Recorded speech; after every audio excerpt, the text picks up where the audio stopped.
Thank you. Thank you very much. Thank you. Welcome to the show. Welcome. You know, today we're going to be talking about a person's will to fight and stay alive. What have you really fought for? Or what have you survived? While many are fighting to survive the loss of a mate or a child, others are trying to stay alive financially or recover from the emotional stress caused from a wrong done by another. Today we have entrepreneur and author of the highly anticipated book, 2 Million Tears, Joseph T. Mongray is on the show.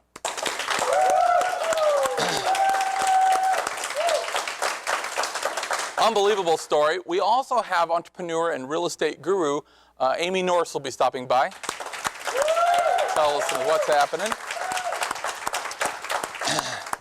This is a very special episode because you're going to be hearing from an incredible true survival story of a child living in the jungle and overcoming the harshest of conditions. Whether you're looking to be inspired in your business or personal life, I promise this feel-good story will leave you speechless. Don't go anywhere. We'll be right back. Stay with us. Come experience Nolan's. Savor award-winning steaks, Greek-style cuisine, fresh local seafood, and an extensive choice of wines. Whether you'd like to reserve the large private dining room, enjoy a meal on an outdoor deck, or rock the night away in our lounge, Nolan's now celebrating 25 years of exceeding your expectations for casual fine dining, live entertainment, and dancing nightly.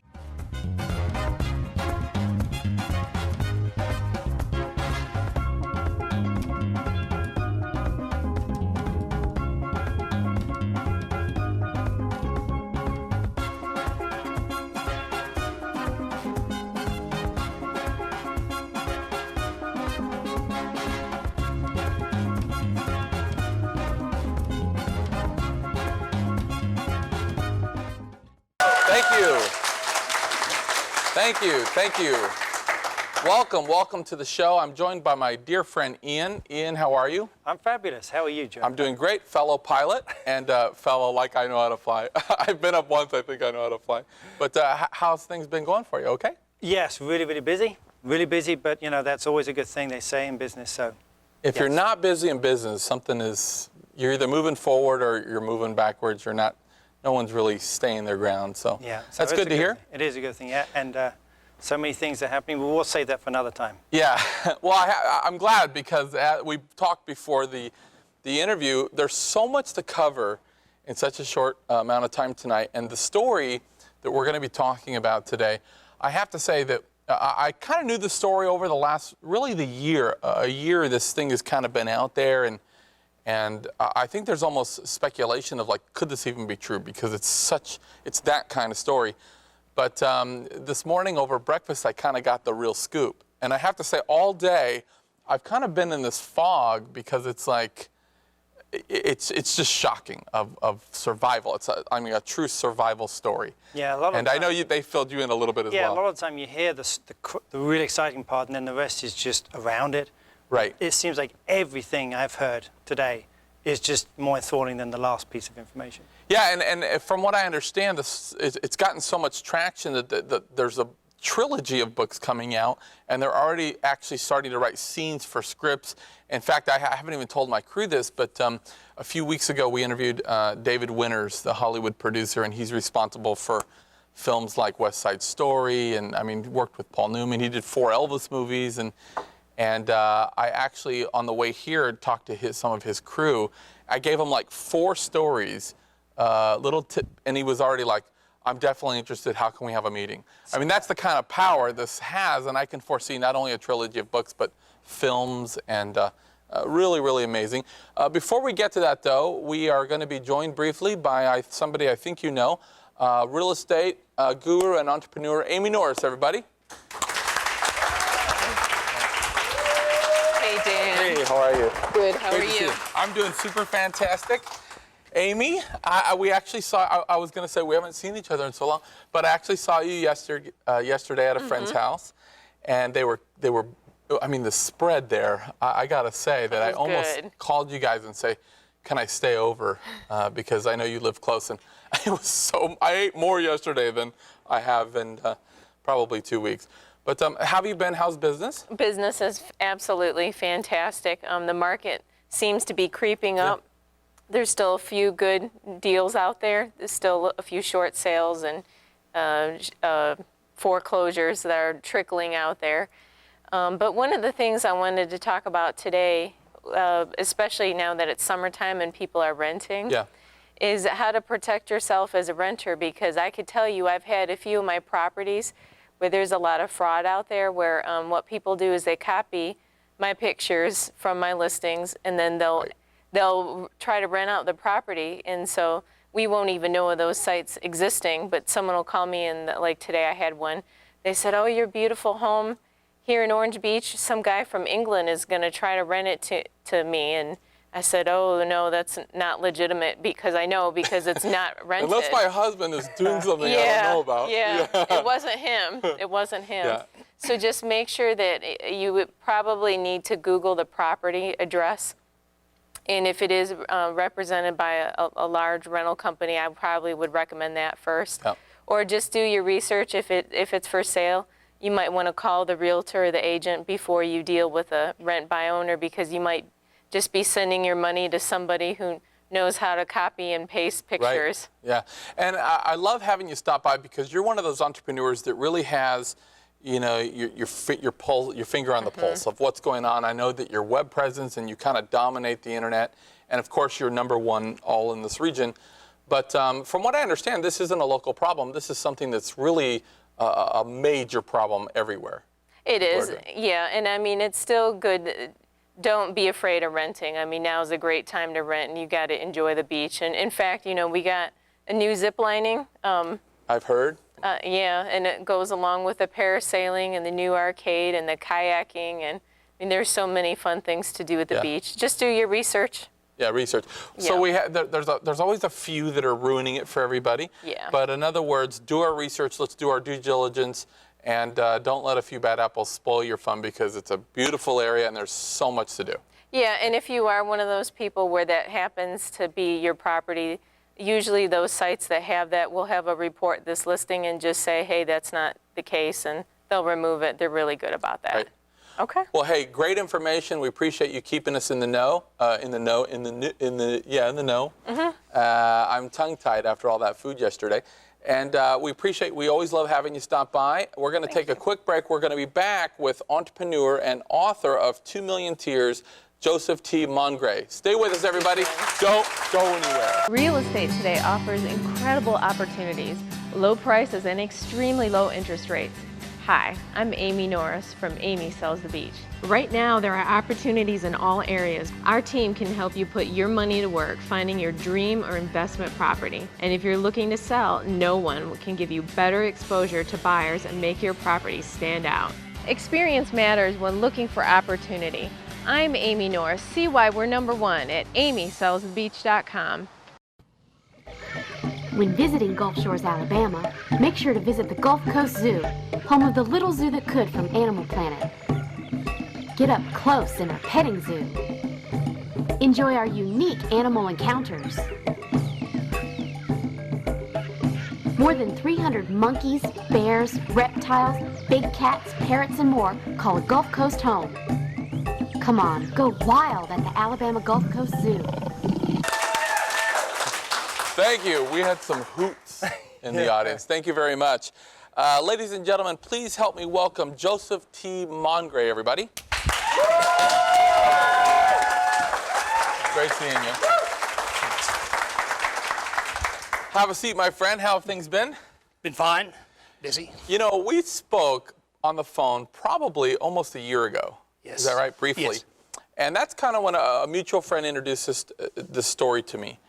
And at that time, it's been almost in the back of my head. In fact, recently I asked, like, what happened about that story? And she's like, well, he's going to come on the show.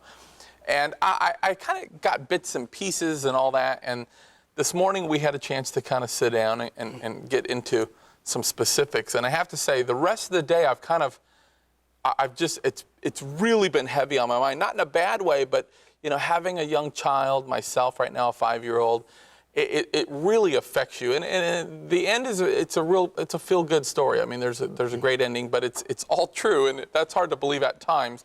But I've listened to this, and I have to say, it's probably the most compelling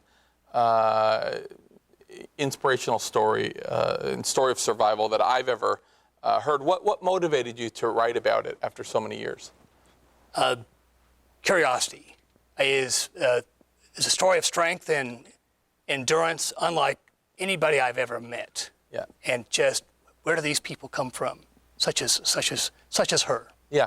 And when we say her, I guess it's okay. The person, the main person we're going to be speaking of, the survival, the person that had such a great survival story.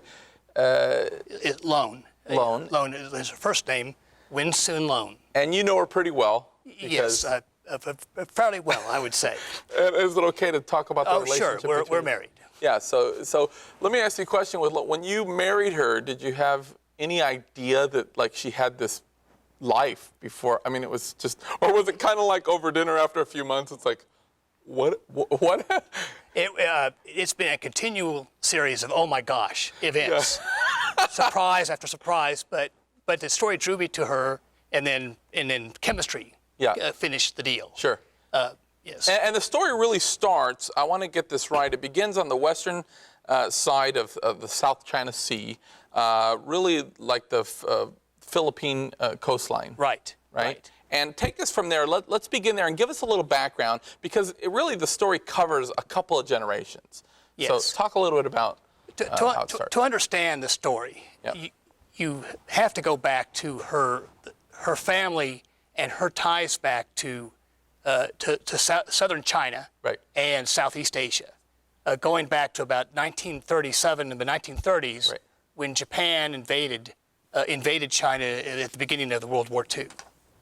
And from there, the history is of her mother, who at the time in 1937 was 11 years old, faced the Japanese incursion, which lasted until 1945, and then the takeover of mainland China by the communists and Mao Zedong, and that began more or less the kernel of this passion for remaining free and independent and earning and keeping what you earn, which was not the circumstance in 1940s China.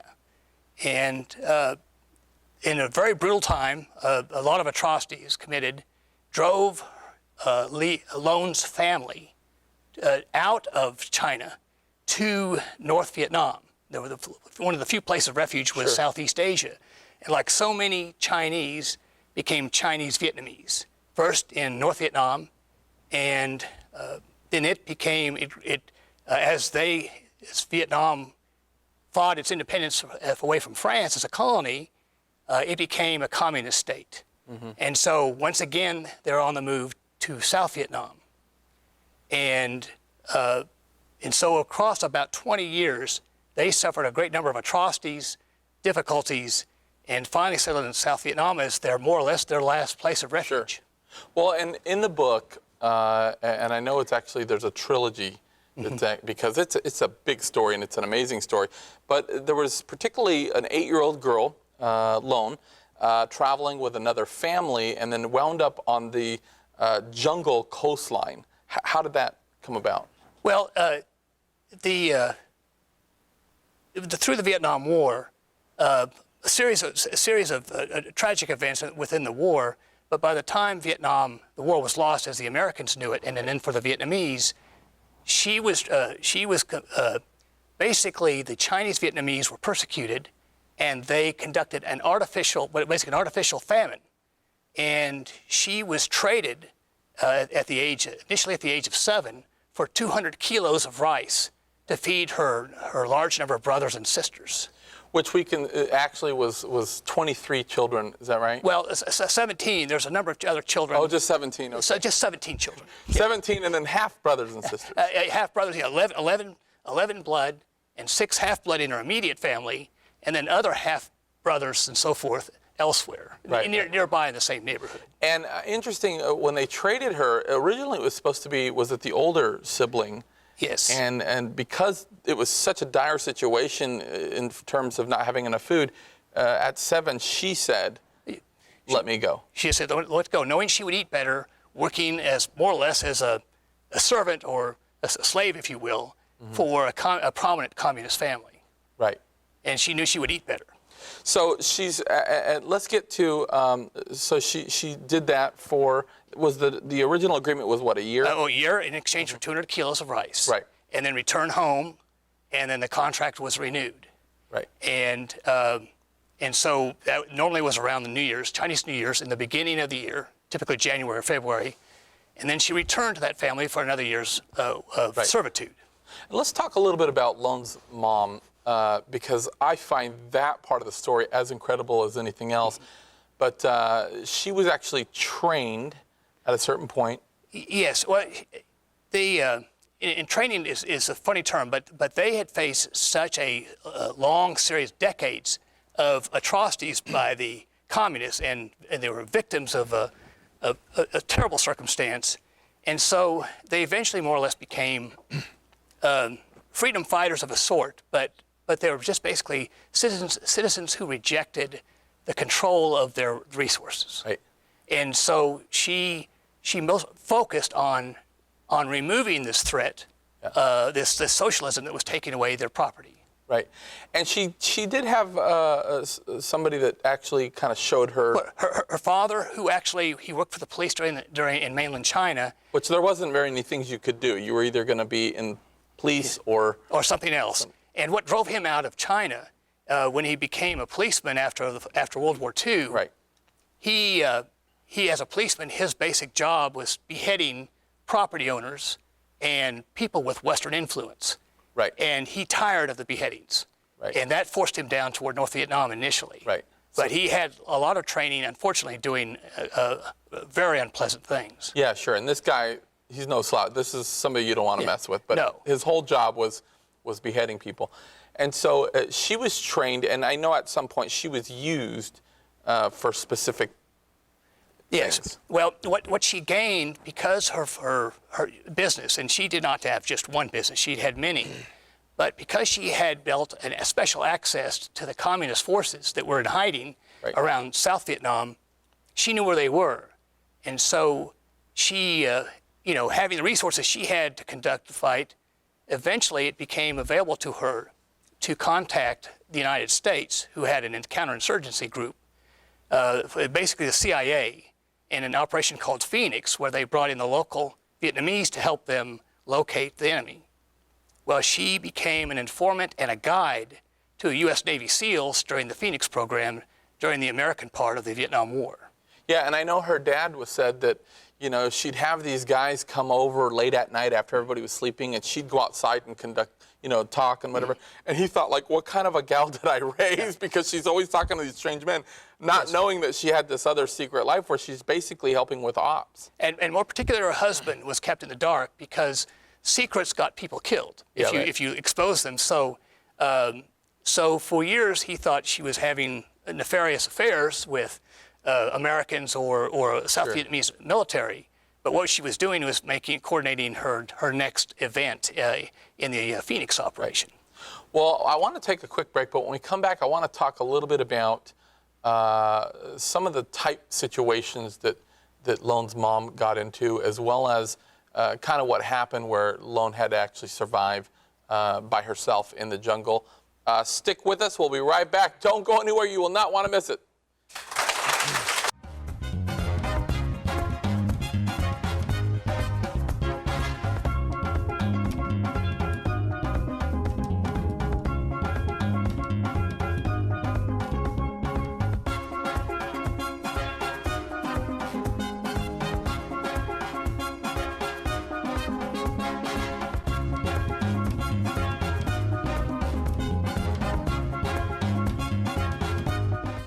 Come experience Nolan's. Savor award-winning steaks, Greek-style cuisine, fresh local seafood, and an extensive choice of wines. Whether you'd like to reserve the large private dining room, enjoy a meal on an outdoor deck, or rock the night away in our lounge, Nolan's now celebrating 25 years of exceeding your expectations for casual fine dining, live entertainment, and dancing nightly. Thank you.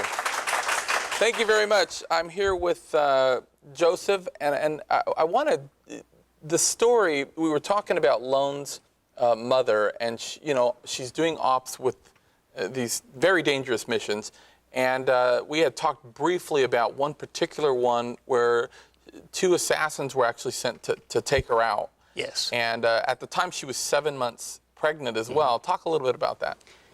Yes, in the fall of 1967, they moved from community to community every few months to stay ahead of discovery because she was significant intelligence for the Navy SEALs. Well, eventually her track record was catching up with her, and there said 2 young Viet Cong cadre. And these are young men that were recruited at the age of 12 and trained without much else besides just to do their assignment. Sure. But they hesitated because of the Asian respect, incredible respect and reverence for family and motherhood. But they ambushed her, and she was rolling a bicycle full of her product that she peddled, and they confronted her, and basically it pushed her down against her own bicycle and were pressing her, asking her if she was the person who was doing all this. And she knew why they were there. She knew there's no way out of the situation. They were there to kill her. Right. And they hesitated, and as they pressed on her, they had their guns slung behind their backs and pressed on her. And before they killed her, she had 2 knives underneath, beside her breast, underneath her blouse, and she pulled them out and basically slit their throats in one motion. Yeah. And dropped one and did dead immediately, and the other one she had to do a few more things, but killed them. Well, and so that kind of tells you what type of person or how tough Lone's mother was. And again, she knew she was in this predicament where it was a life or death situation. Yes. And but again, they hesitated because they thought, wait a minute, this might not be her. She's 7 months pregnant, and of course she was able to get out of the situation. So let's go now. Lone had been traded for food, and the year was up, and then she was supposed to return. And I guess there was a part where she was supposed to be going by boat. Yes. And then she got in a very precarious situation. Tell us very briefly kind of what was happening on the raft. She had been returned after a few weeks, returned for another year's work. And within a week, the mother of the family told her she had to return to Saigon and gave her a wad of cash to leave. Lone had been eating well with his family for a year and pleaded and basically put on a tantrum she would not leave. So finally, the mother relented and told her they were returning to Saigon by boat. And so in the dark of night, a few hours later, at 2 in the morning, they loaded up on a boat and headed out, thinking that she was headed back to Saigon to return to her mother. And there was, nearly 100 people? 104 people on this boat, according to her account. And no one could swim because that's kind of the culture.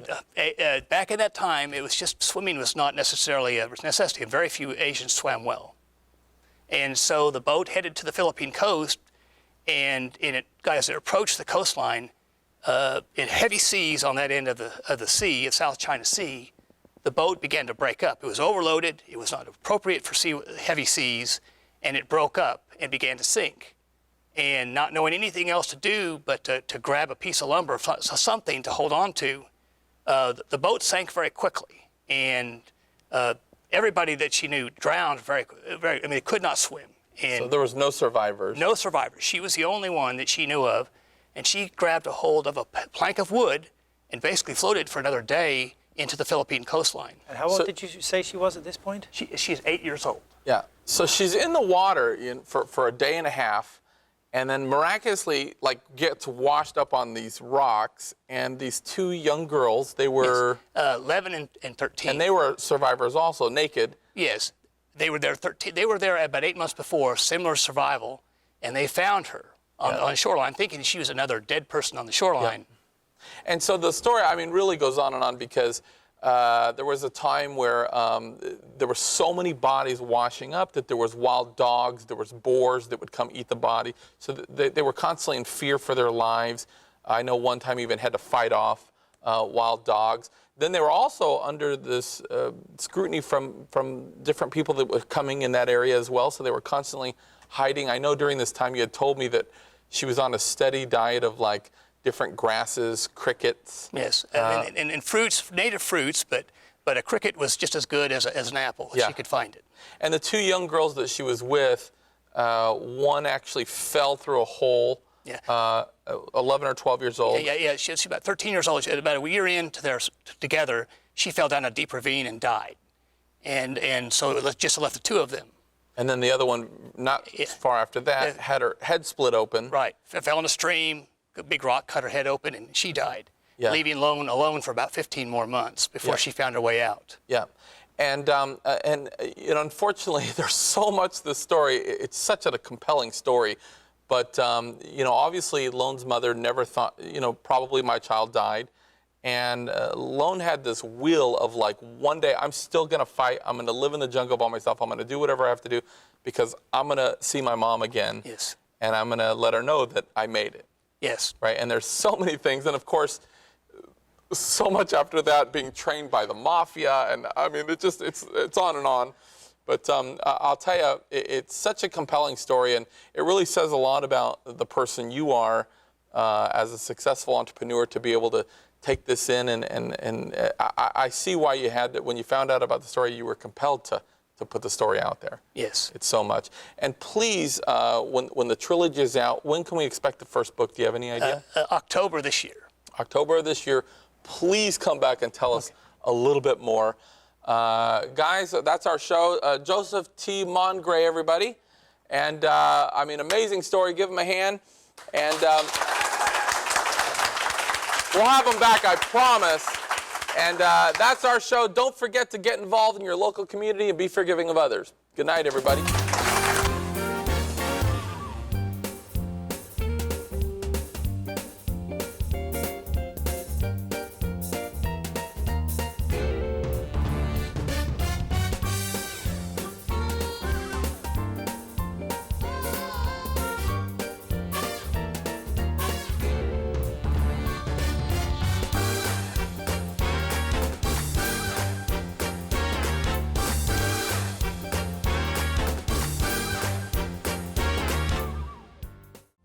Hi, I'm Dan Vega, entrepreneur and host of the Gulf Coast's favorite new talk show, Tuesdays with Dan.